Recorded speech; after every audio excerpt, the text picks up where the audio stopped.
Kant é o mais terrível inimigo contra o libertarianismo. E hoje eu vou provar isso para vocês.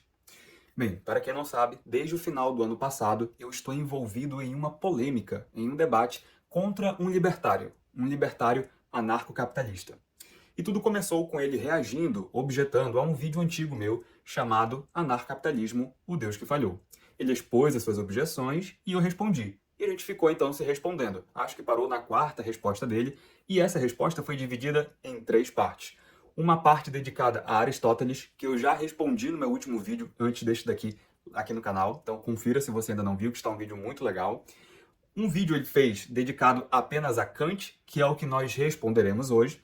E ele fez um último vídeo geral, né, fazendo um amontoado de objeções, envolvendo ali a ética argumentativa, a teoria da apropriação originária, que nós também veremos em parte hoje, dentre outros assuntos ligados a esse tema do libertarianismo. Bem, nem preciso dizer que cada um desses vídeos, né, foram muito grandes e ele fez então o último com 1h30 de duração. Então eu não teria como responder todos esses vídeos em um único vídeo, então eu decidi também, assim como o Davi fez, fragmentar a minha resposta. Então hoje a gente vai falar propriamente sobre esse vídeo que ele fez, invocando a noção de imperativo categórico, da ética do dever, né, que é a ética deontológica kantiana, e a teoria da apropriação originária em Immanuel Kant com sua justificativa para o Estado também. Eu sei que é bastante coisa, e é por isso que eu decidi nesse vídeo aqui a gente comentar apenas parágrafos específicos, né, que o Davi fez. No vídeo sobre Aristóteles eu comentei muita coisa, eu não sei se eu vou conseguir condensar as críticas agora para elas ficarem mais sucintas, mas eu decidi escrever os trechos que eu vou comentar do Davi e também escrever as minhas objeções para deixar tudo bem amarradinho, mas eu já antevejo aqui que a gente vai ter que fazer comentários adicionais para explicar algumas coisas, então é capaz desse vídeo ficar bem delongado também. Eu poderia fazer como no vídeo de Aristóteles e ir trecho a trecho das imprecisões, ou pelo menos das principais imprecisões que o Davi aqui, né, comete. Não só imprecisões, mas erros, com falta de conexão, enfim. Há muitos problemas aqui nesse texto. Muitos problemas. E eu decidi, novamente, tentar pelo menos selecionar os pontos principais para a gente conversar hoje a respeito deles. Eu repito uma coisa que eu comecei dizendo no meu vídeo anterior. O Davi escolheu a pior estratégia de debate possível. Por quê? Ele decidiu se aventurar em um campo que ele declaradamente dizia que não era o campo dele.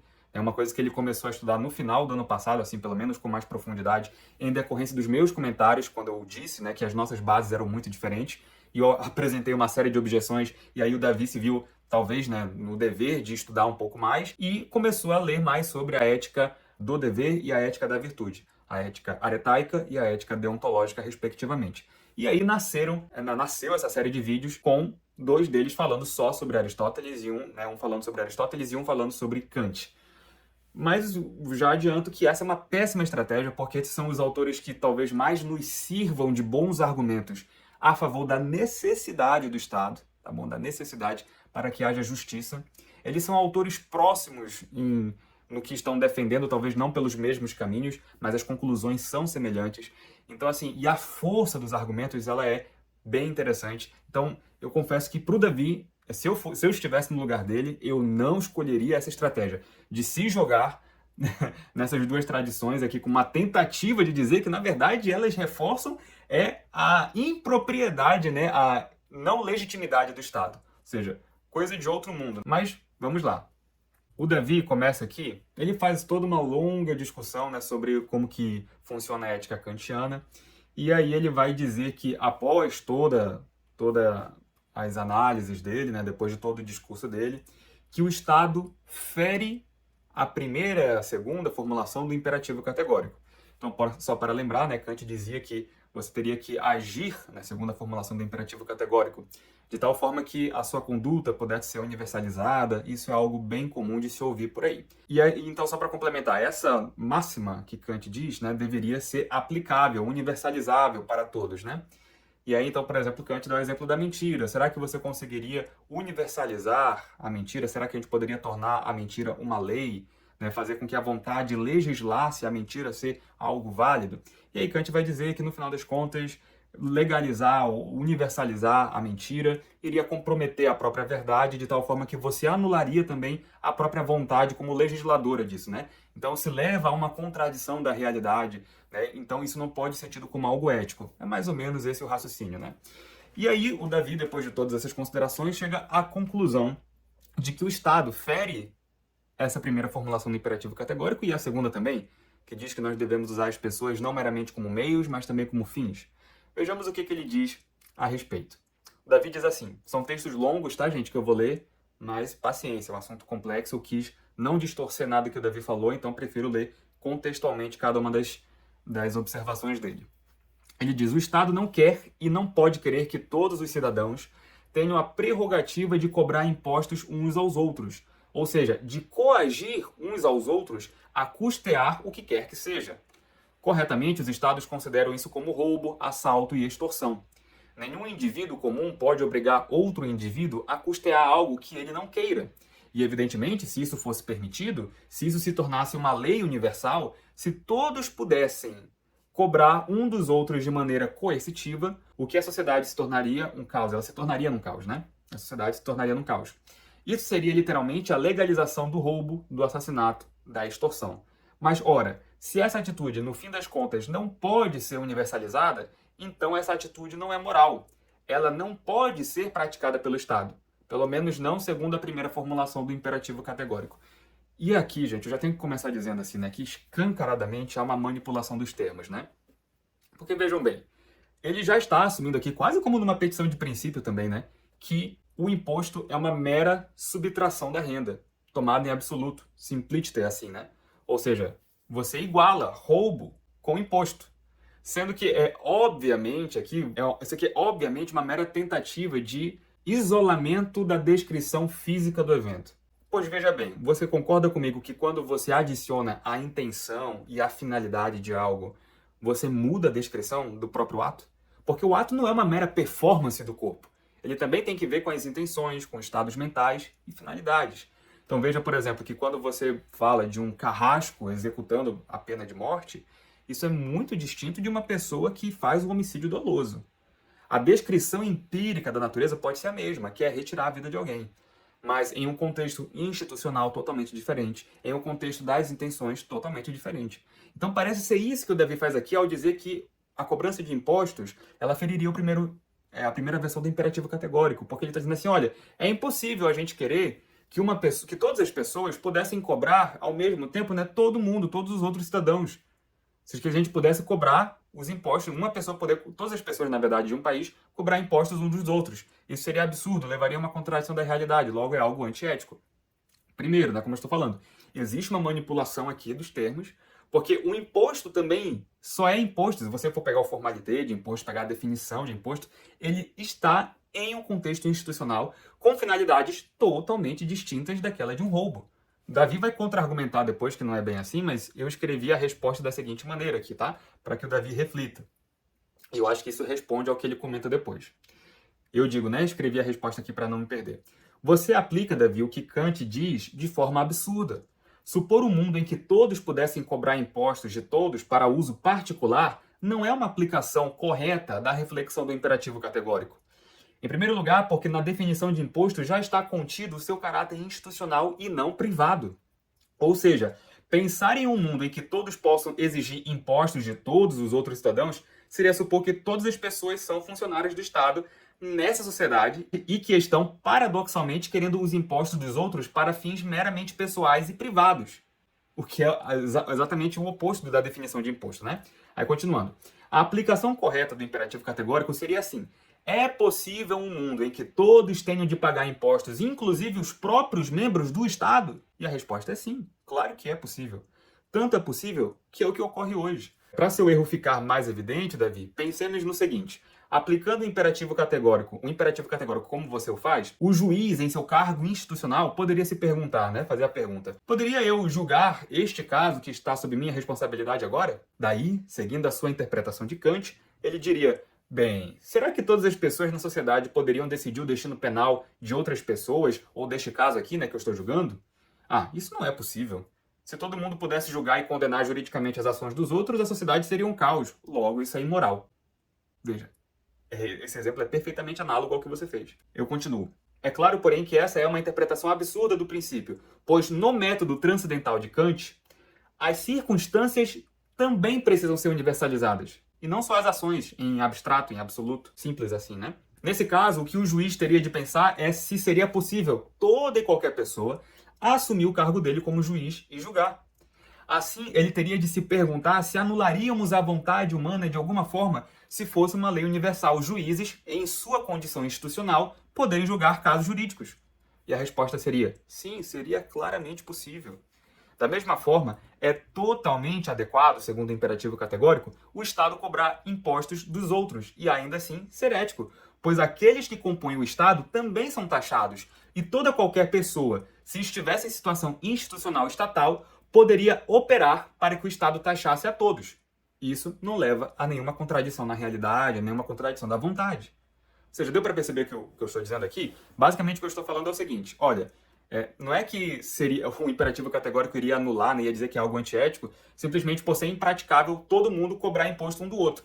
Porque nessa circunstância, Davi, perceba, o que você está querendo fazer é o seguinte: tornar toda a população, assim, compondo, né, como membros do Estado, e todos cobrando os impostos para aplicação de forma privada. Sendo que isso já foge à própria definição de imposto, que é para coisa pública e não para coisa privada. Entende? O imposto é destinado para coisa pública. Mesmo que pessoas usem de artifícios, como você fala depois, né? Ah, porque há pessoas que usam o Estado para enriquecer e há injustiças, como eu já comentei no meu primeiro vídeo. Isso não interessa para a discussão, isso não interessa, porque a gente está falando de modelo de sociedade. O que importa é saber, em uma sociedade plenamente operante, o modelo que está vigente poderia ser justo, ou seja, o Estado seria uma instituição, né? Um conjunto de instituições justas? Sim, no meu entendimento, até mesmo o garantidor da justiça. Se a gente for apelar para isso, qualquer sistema vai ser deplorável, a gente não vai preferir nada. Porque todas as pessoas são passíveis dessa defecção moral política dentro dos seus cargos, entende?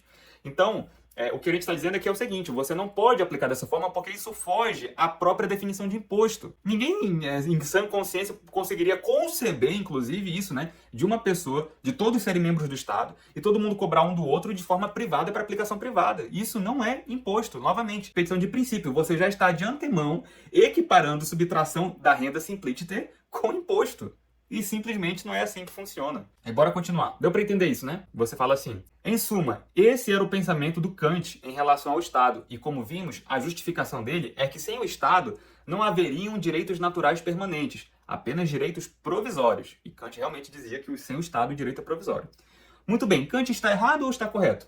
A meu ver, evidentemente, o Kant está completamente errado.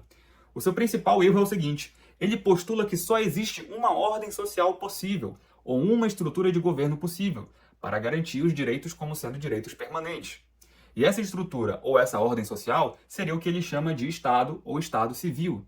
Em outras palavras, ou o homem se encontra no estado de natureza, onde, segundo o próprio Kant, cada um faz o que bem entender, ou o homem se encontra no estado civil, que, segundo Kant, tem direito de cobrar impostos, tem direito absoluto sobre os cidadãos e não pode ser extinto em hipótese nenhuma. Aqui eu já faço uma observação, tá? O Estado não tem direito absoluto sobre os cidadãos no sentido de fazer qualquer coisa que lhe venha na cabeça, tá? Não sei se você quis dizer isso, mas só essa observação para não esquecer depois. Aí você continua. Mas a pressuposição de Kant não é verdadeira. O que uma sociedade precisa para tornar permanente os direitos naturais não é necessariamente de um Estado, mas sim de alguns elementos que existem no Estado e que também podem existir em uma ordem social não estatal. Que elementos são esses? O primeiro, evidentemente, é um acordo entre os moradores de uma determinada região. Esse acordo pode ser formal, por meio de um contrato escrito, por exemplo, ou pode ser um acordo tácito, um acordo baseado em uma intuição geral e em um costume geral. Veja só o que você está falando, né? A gente está falando de um direito permanente e você acha que um acordo tácito, algo ali da intuição das pessoas, um acordo informal talvez até, né? Uma coisa da própria moral das pessoas, não, isso vai garantir o direito permanente, né? Que não violem a propriedade privada. É o que você está dizendo, né? Aí continua. Algumas regras, por exemplo, que são bastante intuitivas e que fazem parte de todas as sociedades são a de que não devemos iniciar agressão contra o nosso próximo, não devemos violar as propriedades do nosso próximo, não devemos violar contratos. É perfeitamente possível que os moradores de uma determinada região estejam em pleno acordo em relação a essas regras básicas. Para ser mais exato, nenhuma sociedade pode subsistir sem que haja um acordo em relação a essas regras básicas. E para que isso aconteça, não é necessário que exista um Estado. Esse tipo de acordo surge naturalmente dentro de uma família, dentro de um conjunto de famílias, dentro de uma pequena comunidade. O segundo elemento que precisa existir é um bom senso de moral e uma boa cultura. É óbvio que se uma sociedade não tem uma boa cultura e um bom senso moral, ela também não será respeitadora de regras. Isso vale tanto para uma sociedade estatal quanto para uma sociedade não estatal. O terceiro elemento que precisa existir são os meios de defesa. Veja que aqui, gente, há uma série de confusões e problemas, tá? Uma série de confusões e problemas. O principal deles é uma coisa que a gente vai ter que voltar a repetir também na resposta ao último vídeo do Davi, que é que é a definição de Estado. Porque um Estado...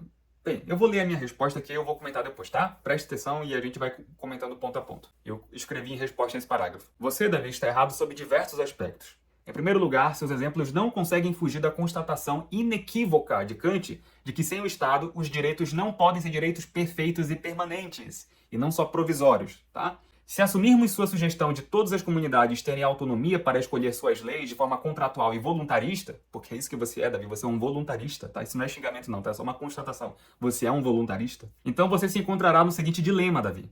Se um homem decide estar em uma cidade pagando por um serviço jurídico que se aplica a todos os habitantes daquela cidade privada, então ele está em um Estado. Pois conforme você mesmo disse, né, como Kant mesmo disse e você falou no seu vídeo, o Estado é o conjunto unificado de instituições de uma população que tem a mesma Constituição, ou seja, uma multidão que tem a mesma Constituição. Essa é a definição que eu já dei desde talvez lá do meu primeiro vídeo, e que agora você veio repetir aqui, né, na sua explicação. Não importando se a pessoa escolheu ou não aquele Estado para morar. Ou seja, eu vou reler aqui o que eu falei, né? Ou seja, o dilema é que essa pessoa está em um Estado. Pois conforme você mesmo disse, Davi, o Estado é o conjunto unificado de instituições de uma população que tem a mesma Constituição, não importando se a pessoa escolheu ou não aquele Estado para morar. E isso leva a um dilema porque ou você reconhece que aquela instituição se trata de um Estado, ou vai reconhecer com Kant que essa sociedade é constitutivamente injusta. Pois se uma pessoa pode sair daquela cidade privada quando cometer um crime, buscando abrigo em uma outra cidade com leis diferentes que lhe favoreçam, logo tal opção voluntarista tornaria impossível a aplicação da justiça comutativa, que é a justiça rigorosa e exata de todos para com todos. Imagino que vocês conheçam, né? Já que o Davi estava estudando a ética nicômaco, deve saber o que é. E Kant também trata disso de forma muito semelhante. E é evidente que qualquer ordenamento jurídico se propõe a ser mediador de todo e qualquer caso criminal de seus habitantes. Ou a essa unidade de aplicação universal, ou estamos na barbárie. E se não estamos na barbárie, logo trata-se de um Estado. O máximo que a sua proposta faz, Davi, é sugerir estados em que seja mais fácil a adesão ou saída em condições de não infração, isto é, momento em que alguém está considerando morar ou não morar em algum lugar. O que eu estou querendo dizer com isso, né? Falei, vamos lá. A definição de Estado é uma população, né, uma nação que tenha uma mesma Constituição. E o próprio Davi repete essa definição no roteiro dele, né? Falando sobre como Kant via também nesse contexto. Ora, se essa é a definição de Estado, tanto faz, Davi, se é fácil ou não sair do Estado. Se, por exemplo, se houvesse cidades que você chama de cidades privadas, né? Se tivesse núcleos chamados cidades privadas, e uma vez que o indivíduo está dentro dela e ele comete um crime, ele não pode fugir para outra sociedade ou para outra cidade, né, privada, para se abrigar, porque as leis dessa cidade favorecem-no, né? Já, se ele não puder fazer isso, se houver aqui um poder coercitivo para mantê-lo aqui e ser julgado pelo serviço que ele está contratando, né, contratando de serviço jurídico, logo isso aqui é um Estado. Por isso que eu falei desde o primeiro vídeo lá que as cidades-estados na Grécia Antiga, elas têm esse nome porque são consideradas Estado. Dentro da história da filosofia política, das ciências políticas, elas eram consideradas um Estado. Aristóteles considerava essas cidades um Estado. Elas são pessoas ordenadas por uma mesma Constituição. Percebe o que eu estou dizendo aqui no seu dilema? O que você está dizendo antes é que Kant não sabia, né? Kant não sabia que havia outras estruturas que não um Estado para gerar um direito permanente, não apenas provisório. Gente, mas se você está falando isso que eu estou descrevendo aqui, se é esse o caso, né? Talvez você mude, mas se é esse o caso, você está falando de um Estado. Não existe a necessidade, por exemplo, de que para algo ser um Estado, você vai nascer ali, morar ali e nunca mais poder sair daquele Estado. E não poder ser um habitante ou residente de outro lugar. Pessoas saem do Brasil e vão morar em outros países. E são julgadas por essa lei dos outros países, tá? E assim, mesmo que isso seja difícil, né? Alguém possa argumentar que é muito complexo, mesmo que isso fosse mais facilmente possibilitado, né, se fosse uma questão puramente contratual, eu vou contratar o serviço de Portugal para morar lá. Você só está trocando o nome das coisas aqui, aquilo ali continuaria sendo um Estado. Se existe um poder coercitivo que está te mantendo ali para ser julgado por aquela lei em caso de transgressão, aquilo é um Estado. Um poder unificado, jurídico coercitivo unificado. Pronto. E se você está defendendo isso, você está defendendo a mesma coisa de Kant, sem um Estado para ser o mediador entre as partes da sociedade, para que alguém possa reivindicar juridicamente um direito seu, talvez até mesmo o direito de propriedade que lhe é tão caro. Logo, se há essa unidade coercitiva jurídica unificada, ela é um Estado. Você dizendo que é um contrato, não. Poderia dizer, um imposto. Você poderia negar que seja um imposto. Tá bom, você está falando de um imposto voluntário. Eu sei que as pessoas vão brincar com o que eu estou dizendo. Mas se é imposto, não pode ser voluntário. Olha a palavra, o nome da palavra já é imposto. É o que as pessoas falam. É o que muitos falam por aí. Não estou dizendo que você fala isso, David. Mas, como eu falei, existiram já casos em que as doações para os Estados eram voluntárias e que no sistema de liturgia na Grécia Antiga havia estados em que não era como funciona hoje. Eu vou falar de mais exemplos no último vídeo, tá? No último vídeo resposta a você. Então, só para mostrar aqui que qualquer outra alternativa que você está apresentando, ao meu entendimento, pelo menos, tá? Pelo que eu estou interpretando que você está falando. Até então, podem ser reduzidas a um Estado. É isso que é um Estado. É uma entidade que unifica o poder de coerção, o poder jurídico, que una tudo isso em uma vontade geral, como Kant diz, né? Sendo a institucionalização, né, essa materialização, entre aspas, dessa vontade geral para que a gente possa ter uma sociedade justa. Então esse é o ponto principal aqui, esse é o ponto. Então, aí tem uma outra hipótese, né? Talvez você diga o seguinte, olha, não, mas aí o que eu defendo não é bem isso. O que eu defendo é que, tem um desacordo entre duas pessoas, e aí a partir daí, como eu já vi alguns libertários defenderem, né? Aí a partir daí elas vão buscar um tribunal privado. Ela poderia escolher o tribunal A, o tribunal B, o tribunal C, né? As duas. Novamente, Kant está certo. Se for assim, o direito não é permanente. Ali um mero desacordo entre as partes vai gerar uma contenda contínua. A pessoa vai querer ser julgada pelo tribunal A e a outra pelo tribunal B e pronto. O crime vai ficar por isso mesmo. Se não existe algo, uma coerção, né, algo que mantenha essas mesmas pessoas dentro da jurisdição de um mesmo corpo jurídico, de uma mesma Constituição, e que algo coercitivo possa aplicar a violação da lei após um julgamento dessas pessoas, né? Não tem como haver justiça aqui. Pode haver justiça no sentido mais embrionário, né? Como eu falei da última vez, lá tem os direitos incoados, naquela minha última resposta, né? A você, que você não comentou isso. Mas direito perfeito, positivado, direito concreto, digamos assim, como Kant diz, permanente, só se existe uma força gravitacional jurídica para pesar essas pessoas no mesmo lugar jurídico, no mesmo corpo jurídico. É isso que nós estamos discutindo aqui. Bem, acho que esse ponto ficou claro já. Aí vamos avançar para outra objeção sua. Você fala assim, mesmo que o Kant estivesse correto e que fosse necessário um Estado, ainda assim não haveria nenhuma justificativa para conceber um Estado com qualquer outra função que não fosse tão somente julgar e punir violações de propriedade. Kant fala, por exemplo, em um poder legislativo. Mas, ora, não há nenhuma justificativa para que exista um poder que possa criar leis.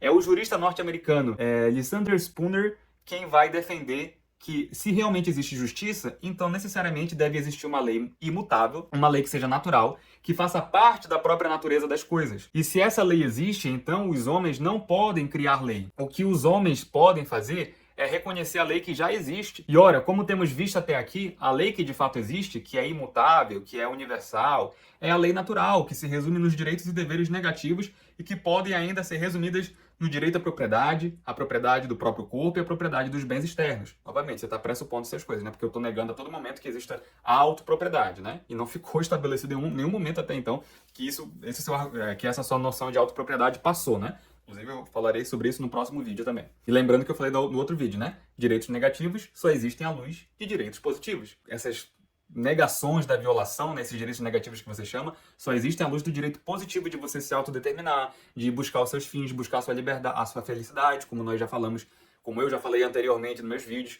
Mas enfim, aí você continua. Qualquer criação de lei, portanto, é em primeiro lugar a imposição do arbítrio de políticos sobre a população e em segundo lugar a violação da lei natural, já que quando impomos a alguém qualquer coisa além da lei natural, estamos ferindo o direito natural do indivíduo. É por essa razão, inclusive, que Lysander Spooner faz uma diferenciação entre o que é lei e o que é legislação. No último parágrafo do seu ensaio Direito Natural ou a Ciência da Justiça, ele afirma: o que é então a legislação? É a presunção de um homem ou de um grupo de homens de domínio absoluto e irresponsável sobre todos os outros homens que eles dizem estarem submetidos ao seu poder.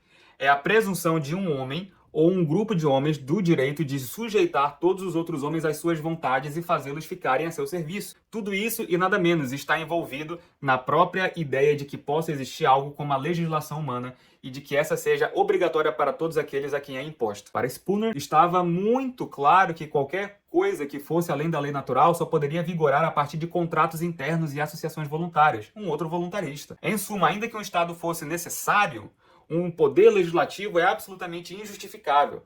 Mas não apenas isso, um poder executivo também seria injustificável. Afinal de contas, não haveria nada para ser administrado a não ser uma instituição policial. Ai, misericórdia, Davi. Misericórdia. Foi um trecho longo, né? Eu acho que o próximo ainda é maior ainda, não sei. Mas eu vou falar aqui a minha resposta, né? Porque é evidente que há muitos problemas, tá? Minha resposta. Davi, sua objeção revela certa ingenuidade. Digo isso porque ela pressupõe, pelo menos um pouco, que o certo a ser feito é algo razoavelmente fácil de ser reconhecido pela maioria das pessoas, a ponto de elas precisarem apenas explicitar isso na comunidade, né? Que você falou que o máximo que a lei faz é reconhecer e não legislar, que é o que você está fazendo, o contraste que você e o Spooner estão fazendo, né? O problema aqui é que você ignora duas coisas. Que mesmo que houvesse certa facilidade para isso, né, o que é altamente contestável, o Estado, sendo a institucionalização da razão prática, não pode depender da anuência da maioria das pessoas para interpretarem corretamente o que é o certo a ser feito, pois isso implicaria a possibilidade da estipulação injusta de normas guiada pela mera opinião popular. Ou seja, se a gente fosse pensar nisso, né, de que é uma coisa tão óbvia que, como tem uma lei que é natural, todo mundo vai conseguir reconhecer facilmente o que é o certo, e a gente não precisa de um Estado ou de um grupo para dizer o que são as leis, né? O máximo que o Estado faz é legislar, e quando ele legisla é impondo arbitrariedades, né? Esse é o seu ponto, né? Esse é o seu ponto. Então não precisa de poder legislativo, é o que você está dizendo. E aí, né? Primeira coisa que você ignora é essa. E a a tal legislação de que você fala ainda assim seria prerrogativa do Estado, não apenas para que ele estabelecesse um mediador, para que ele fosse, né, que ele se estabelecesse um mediador unificado do estabelecimento e a aplicação das leis em relação aos seus princípios gerais. Ou seja, não é para o Estado, ou seja, o Estado poder legislar, poder estipular as leis, não é apenas para ele ser o unificador, mediador, como eu já falei anteriormente, ainda há pouco, mas também porque em relação a contração desses princípios em casos particulares que contam com maior grau de contingência. O que eu quero dizer com isso, né? Pois as leis versam muito mais sobre os casos particulares que sobre as elaborações gerais, sobre o certo a ser feito, de onde se segue que o Estado não estaria meramente reconhecendo os princípios gerais, mas tendo de decidir abrangências, períodos, prazos, quantidades, relações, etc., para julgar as peculiaridades de tal sociedade. O que eu quero dizer com isso aqui, né? O Davi está objetando assim, olha, ainda que tivesse a necessidade do Estado, ele não precisaria legislar, porque as leis, pela razão natural, né, elas são uma coisa óbvia. A gente só precisaria reconhecer as leis, e não de uma entidade para legislar sobre a população, impondo as suas arbitrariedades, né? Primeiro que, do meu ponto de vista, se o Estado impõe arbitrariedades, coisas que são contrárias ao que é o correto a ser feito, não acho que seja dever de as pessoas obedecerem só porque é o Estado mandando. O Estado, do nada, decreta que o homicídio doloso é a norma, não tem problema nenhum. É óbvio que isso não deve ser obedecido. Tá? Inclusive, eu falei sobre isso no passado porque você me acusou disso, né? E não se retratou ainda dessa sua acusação, né? De que o Fujita defende de que o Estado pode impor proibir coisas moralmente neutras, uma coisa assim que você falou, né? De a gente poder defender o Estado impondo arbitrariedades. Em nenhum momento eu falei isso. Ou algo parecido com isso. Não sei se foi exatamente assim que você postulou, para ser honesto e para ser sincero. Mas então, o que eu estou dizendo é, o Estado, ele tem que legislar não só porque ele é o mediador que vai tratar dos casos de toda a população, mas porque a lei de um Estado ela versa muito mais sobre peculiaridades, né? Dentro da lei também estão as contingências daquela sociedade. Então, como que a gente não vai precisar de um poder legislativo para falar das contingências daquele momento? Como a gente viu no vídeo anterior, né? De saber qual que é o momento daquela sociedade em relação até onde, né, o debate público está, o que geraria um mal maior se isso fosse aplicado agora uma lei dessa maneira. Né? Como a gente viu lá atrás, no vídeo anterior, Tomás de Aquino falou que, olha, muitas vezes não dá para o Estado proibir algo que seria da sua prerrogativa proibir, porque essa proibição geraria um mal maior. O Estado tem que estar ali legislando para sopesar isso. Saber qual que é o momento certo para proibir ou para liberar algumas coisas que são toleráveis, como eu falei, não que haja direitos aí, como você falou no seu último vídeo, no vídeo que eu comentei, né? Mas o Estado está lá para ver essas peculiaridades. Vai ter alguma coisa relativa a concurso público. Tem que ter alguém para falar sobre as peculiaridades disso. Cargos, prazos, como vai ser a prova. São peculiaridades, não há um mero reconhecimento da lei natural aqui? Porque a lei de um país não fala só, na verdade fala muito pouco, né, sobre teorizações gerais e abstratas sobre o certo a ser feito. A lei, ela de certa maneira, pressupondo esses princípios, né, tendo todo um debate a respeito deles, vai para aplicação particular. A pessoa tem que ter um código penal, por exemplo. Tem que ter o legislativo que faz o código penal. Saber quanto tempo a pessoa vai ficar presa se determinada crime acontece. Isso tem que estar na legislação. Então esse seu argumento aqui foi, para mim, muito ruim, Davi. Muito, muito ruim. Você ainda fala o seguinte. Nesse sentido, a Declaração de Independência dos Estados Unidos, por exemplo, é muito mais sábia e coerente do que Kant no que diz respeito a essa discussão. Leiamos, por exemplo, o início dessa declaração. Diz o texto. Consideramos estas verdades como evidentes por si mesmas, que todos os homens são criados iguais, dotados pelo Criador de certos direitos inalienáveis, que entre estes estão a vida, a liberdade e a procura da felicidade, que a fim de assegurar esses direitos, governos são instituídos entre os homens, derivando seus justos poderes do consentimento dos governados, que sempre que qualquer forma de governo se torne destrutiva de tais fins, cabe ao povo o direito de alterá-la ou aboli-la e instituir novo governo, baseando-o em tais princípios e organizando-lhe os poderes pela forma que lhe pareça mais conveniente para realizar-lhe, achei isso, a segurança e a felicidade, né? O texto está um pouquinho longe de mim que eu estou lendo aqui. E aqui cabe lembrar, se o povo tem o direito de instituir um governo que se tornou despótico e colocar um outro governo na forma que lhe convém, isso implica que o povo tem todo o direito de escolher um governo não estatal. Isso aqui é o Davi comentando já, né? Isso aqui é comentário do Davi. A citação da declaração já acabou. A Declaração de Independência dos Estados Unidos, portanto, é bastante coerente e, se levada até as últimas consequências, pode conduzir também ao libertarianismo. Isso aqui ele está comentando porque Kant fala, né, de que a população não poderia se voltar contra o Estado e tal.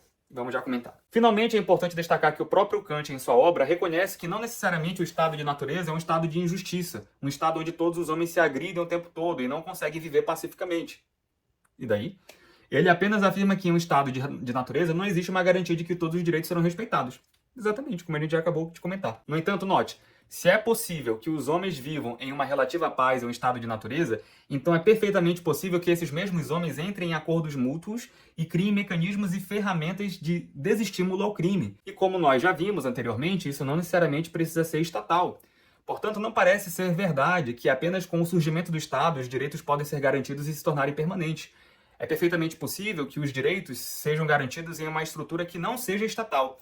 E ainda que Kant estivesse correto em sua pressuposição de que o Estado precisa existir, o que eu rejeito totalmente, ainda assim não seria justificável que o Estado fizesse qualquer coisa além de simplesmente proteger os direitos naturais negativos dos homens. É o que você falou. Bora comentar aqui, né? Eu vou ler meu texto, mas acho que deu pra entender já, acho que pelo que eu já falei antes, dá pra entender qual que eu acho que é o erro do Davi aqui, né? Mas vamos lá falar sobre essa questão de o que é que Kant quis dizer com não poder se voltar contra o Estado, né? Que Kant tem realmente textos fortes nesse sentido. Vamos lá. Meu comentário agora, tá? As palavras de Kant contra o direito de se voltar contra o Estado não devem ser entendidas no sentido de que as ações de... Assim, só uma coisa. Não que necessariamente o Davi disse isso aqui, tá?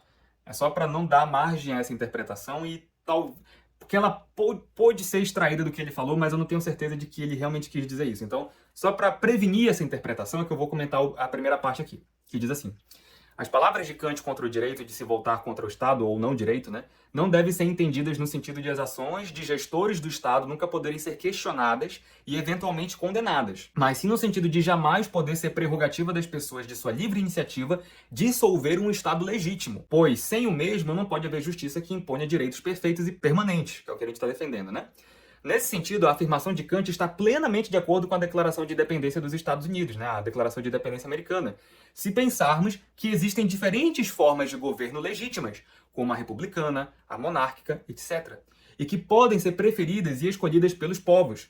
Não é necessário interpretar que a Declaração de Independência Americana estivesse abrindo a possibilidade para uma resolução ou uma revolução anti-Estado, mesmo que eventualmente isso pudesse ter sido pretendido em algum momento ou cogitado por algum de seus formuladores, mas apenas falando de alternativas que pudessem preservar a justiça uma vez violada. E como vimos, isso só pode ser seguido dentro de um modelo estatal. O que eu estou dizendo aqui? Declaração de Independência Americana fala que a população, as pessoas poderiam escolher, né, os estados são formados para direcionar as pessoas, né, para esses fins, para esses direitos e tal, e que poderia ser o caso da população decidir, né, o que achasse melhor, alguma coisa assim sobre as formas de governo. Mas forma de governo não significa escolher necessariamente, tá? Entre um governo estatal e um governo não estatal. Por exemplo, a república, a monarquia são formas de governo diferentes, tá? Tem toda uma discussão na tipologia jurídica sobre isso, tá? Forma de Estado é uma coisa, forma de governo é uma outra coisa. Então, estudem direito isso. Coloca na internet que vocês vão achar a diferença, tá? O sistema de parlamento, né, parlamentarista, presidencialista, são coisas distintas de você escolher uma sociedade estatal ou não estatal. Então, o que eu estou dizendo é, os textos de Kant falam que você jamais poderia tolerar em uma sociedade uma revolução contra o Estado, mesmo que a maioria das pessoas quisesse isso. Porque, novamente, a gente não é voluntarista aqui. A imposição da maioria não quer dizer que é a coisa certa a ser feita. Não é o quantitativo da vontade das pessoas que determina o certo a ser feito. E pelo que a gente está dizendo aqui, apenas em uma sociedade estatal pode haver a justiça, né, com esse mediador, que é um Estado mediando as partes, que una a sua população embaixo da mesma Constituição, para ser julgada pela mesma Constituição, mesmo corpo de leis, e ser coercitivamente repreendida pelo mesmo corpo coercitivo. Isso é um Estado. Entendeu? Então o que a gente está dizendo, a gente não pode se voltar contra isso, contra esse tipo de governo estatal, entendeu?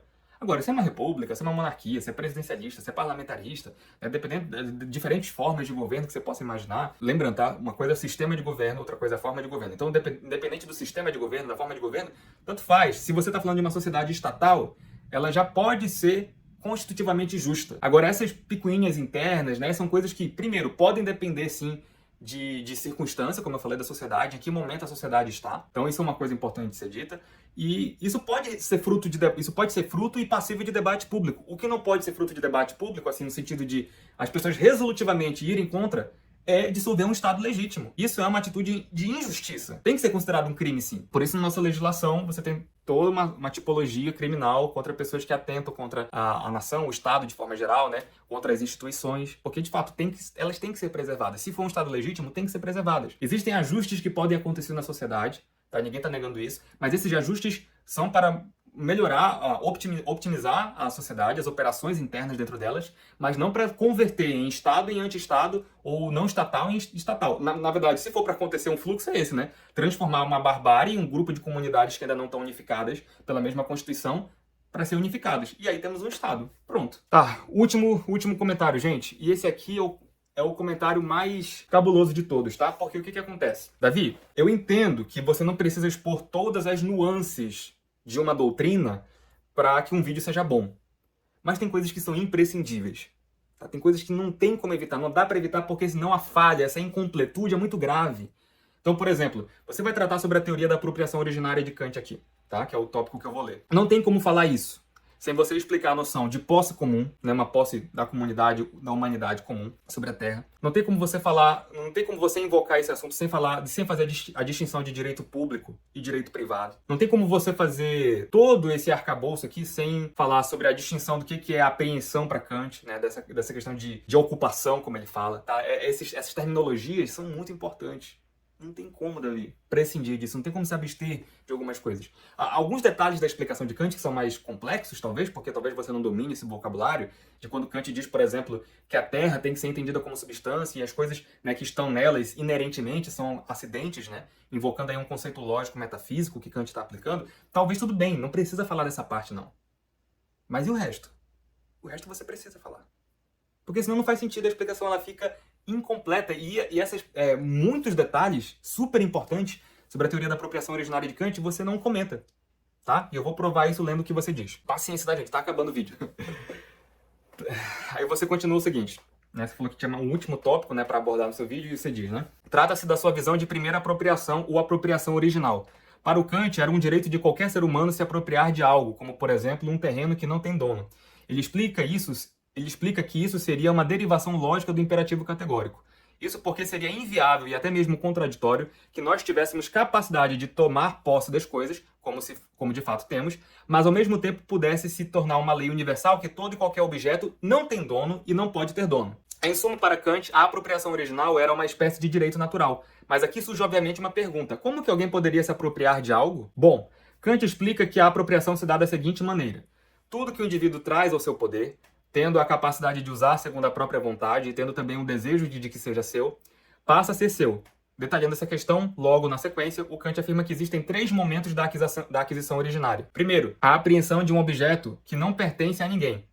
Essa apreensão, conforme ele explica, é a tomada de posse de um objeto no tempo e no espaço. O segundo momento é o da declaração da posse desse objeto, e do desejo de que qualquer outra pessoa não possa se apropriar desse objeto. Terceiro momento, tá? Esse aqui é o momento mais importante, tá? Destaque para ele. E o terceiro momento é a transformação dessa apropriação em algo que todos são obrigados a respeitar.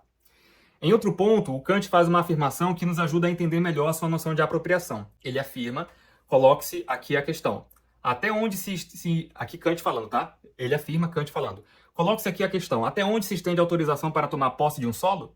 Estende-se até onde for a capacidade de tê-lo em seu poder. Isto é, até onde aquele que quer dele apropriar-se pode defendê-lo. Exatamente como se o solo dissesse, se você não pode proteger-me, então também não pode comandar-me. Aí o Davi comenta. Em resumo, Kant acreditava que para se apropriar de um objeto que não tem dono, o indivíduo só precisa usar, proteger, anunciar que se apropriou do objeto e de alguma maneira conseguir que esse direito de propriedade fosse respeitado. Curiosamente, o Kant vai rechaçar a ideia de que o primeiro trabalho sobre um terreno ou delimitação de um terreno que antes não tinha dono seria o que gera o direito de propriedade. Isso porque, né, o motivo da rejeição. Em primeiro lugar, o direito teria que surgir antes do indivíduo trabalhar o terreno. Em segundo lugar, porque o direito nunca seria diante dos objetos, mas sim diante das outras pessoas em relação aos objetos. Logo, o mero ato de trabalhar um terreno ou de cercar um terreno não geraria nada.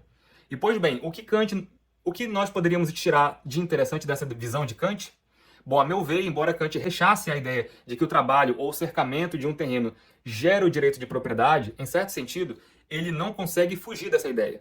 Porque, note, o próprio Kant admite que para que nós sejamos dono de algo aos olhos de outras pessoas, é necessário que tenhamos a capacidade de usar o objeto, de proteger o objeto e de anunciar aos outros que nós fizemos a apropriação. Mas, olha, tudo isso envolve trabalho sobre o objeto, ou pelo menos em torno do objeto. Por exemplo, uma forma de proteger o terreno é cercando o terreno. De igual maneira, ao cercar um terreno, eu indico às pessoas, eu anuncio às pessoas que aquilo foi apropriado. Também, uma forma de proteger o terreno ou de anunciar às pessoas que ele foi apropriado, eu construindo, né, dentro de cercas, uma casa. Nessa casa, eu posso me proteger de agressores e nessa casa eu também posso guardar armas, as quais podem ser utilizadas contra invasores. Ora, outra maneira de proteger o terreno e de indicar, enfim, ele vai falando aqui, deixa eu avançar. Em suma, né, falando aqui em suma, ele vai aqui concluir. Em suma, por onde quer que olhemos, para que nós possamos nos tornar donos de um terreno aos olhos de outras pessoas, será necessário aplicar trabalho nesse terreno. Portanto, a conclusão a que podemos chegar é que a ideia de que trabalhar um terreno, trabalhar um objeto, entrar numa relação de causação com o objeto, de fato, leva a cumprir os requisitos básicos para que nós possamos ser considerados como donos desse objeto aos olhos das outras pessoas. E nesse ponto, claro, nós podemos considerar que John Locke não afirmou nenhum absurdo quando indicou que é preciso trabalhar o objeto para que se possa apropriá-lo. Ao menos no que diz respeito ao reconhecimento das outras pessoas de que houve uma apropriação. Isso faz muito sentido. Gente, vamos lá. Explicação longa aqui. Eu escrevi um textão aqui, eu vou tentar resumir aqui nas minhas próprias palavras agora, tá? Se vocês quiserem, depois diga que eu deixo as transcrições aqui nos comentários, desses meus comentários e dos comentários do Davi. Vamos lá. Por que John Locke está errado, tá? John Locke está errado por muitos motivos, a gente vai explorar no próximo vídeo. Mas um deles é de que a teoria dele é apenas unilateral. E aqui o Davi não entende o argumento que ele mesmo citou de Kant contra essa teoria, né? De que, primeiro, se a gente fosse entender como Locke fala, né? A gente estaria pensando que um direito só existe depois de você fazer alguma coisa, né? E que é um direito em relação ao objeto e não contra outras pessoas. E o que isso quer dizer? Kant diz que o direito de propriedade não é um direito que você tem de uma relação com o objeto, entende? Porque, na verdade, o direito é uma relação contra outras pessoas. Eu já falei isso nos meus outros vídeos, mas eu vou repetir. Ou seja, o direito de propriedade não é um direito, sei lá, como se tivesse uma aura metafísica, assim, no seu objeto, assim, uma luz espiritual, tá? A gente pode até falar sobre isso depois. Mas não é como se tivesse uma magia, assim, sua em relação com o objeto, um fantasma que está protegendo aquele objeto agora, isso é sua propriedade. Você trabalhou e agora ela é sua. Não. O direito de propriedade é uma entidade, tem que ser visto dentro de uma entidade social civil, ou seja, é um reconhecimento de todo mundo de que aquilo ali é meu e que ninguém pode usar sem meu consentimento, ou que não seja para um bem maior, ou uma outra coisa assim, sei lá, em estado de necessidade, né? Alguém que precisava sobreviver naquele momento e estava lá o meu objeto e ela precisou pegar, entendeu? Mas assim, isso é um direito de propriedade, o seu direito contra outras pessoas. E aí é o que o Kant está falando, digamos que só existisse uma pessoa no mundo, digamos. Ela trabalhou a terra, fez o que fez, construiu uma cidade só para ela. Aquilo não é propriedade dela. Aquilo pode ser um bem dela, assim, um bem particular, na verdade. Um bem particular que está sob posse de uma pessoa. Essa seria a explicação técnica, a descrição técnica da coisa. Mas ela não é propriedade, porque a partir do momento que a gente usa essa palavra propriedade, quer dizer o seguinte, tem outras pessoas que podem disputar aquilo e podem se apropriar daquilo de forma usurpadora, né? usurpando aquela propriedade da pessoa. E o direito de propriedade é esse poder de reivindicar jurídico-coercitivamente, a sua posse, né, daquela coisa. Ou seja, você pode reivindicar. Porque lembrando, o que Kant está dizendo? Se você tem posse de um lugar, não é a mesma coisa que propriedade. A posse é o mero manuseio da coisa. Quando a pessoa vai lá, trabalha, se apropria, ela está só usufruindo, ela está com aquilo na mão, está pegando, entendeu? É um mero manuseio empírico das coisas. Esse manuseio empírico não gera uma magia ali de poder de propriedade, entendeu? Então, assim, porque a propriedade só existe em relação a outras pessoas. Então, se não tiver um reconhecimento de todo mundo que aquilo é seu, e tiver uma entidade que assegure que aquilo vai ser seu, jurídico-coercitivamente, ou seja, uma terceira entidade para mediar os conflitos, né, de forma externa, então, se não tivesse essa entidade, aquilo ali não é uma propriedade. Não existe uma entidade social ali, entende? Esse é o ponto. E mais, como eu já estava falando, né, o que Kant quis dizer quando ele falou assim, olha, o direito ele já existe antes do trabalho, né, que é a primeira objeção que o Davi leu, né? O que Kant está dizendo é duas coisas em dois níveis distintos, tá?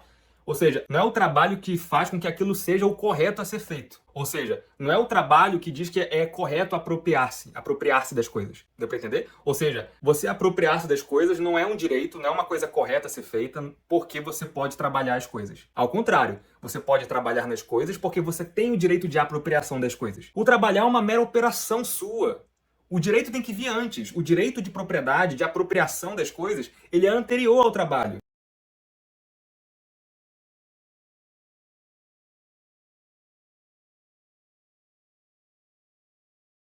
E é o que Kant falou sobre o que eu falei que o Davi não mencionou, que nós, como seres humanos, compartilhamos de uma posse das terras.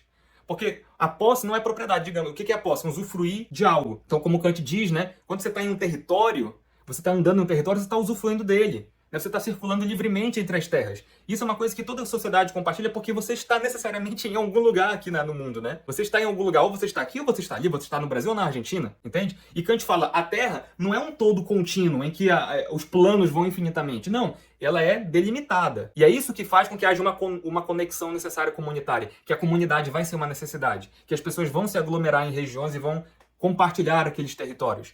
Porque se fosse um todo contínuo, ou infinito, seria um pouco diferente, né? Porque aí talvez a gente tivesse uma noção mais esparsa de comunidade. A gente estaria muito mais disperso. Mas como é um todo fechado, nós temos uma posse comunitária da terra. Mas não é uma propriedade comunitária de cada um. É uma posse, é um usufruto daquela terra. Porque todo mundo está em algum lugar usando o chão para se sustentar. Esse é o ponto de Kant, entendeu? Então, a partir disso, aí Kant conclui, olha, quando as pessoas forem disputar, existem alguns passos para serem dados, né? Primeiro, você vai chegar ao local, depois você vai declarar que aquele local é seu, né? Você obviamente tem que ser capaz de proteger aquele local. E o tópico 3, que o Davi não comenta nada, que é isso de fazer valer, né, que as outras pessoas sabem que são obrigadas a respeitar, é dentro de um contexto institucional estatal, e o Davi não comenta isso. Ou seja, o Davi fala de tal forma que parece que ele está assemelhando o que Kant fala com o que Locke fala. Porque para Locke, basta você trabalhar. Locke não faz uma menção aí de Estado, conceito de dignidade humana, de reino dos fins, como Kant fala. Não, nada disso. A gente leu aqui várias vezes já. Locke falou, trabalhou a terra, misturou trabalho com terra, pronto, é sua. Ou seja, uma coisa unilateral. E Kant está propondo uma ação unilateral, ao mesmo tempo com uma omnilateral. Omnilateral. Ou oni também alguns falam, né? Omnilateral.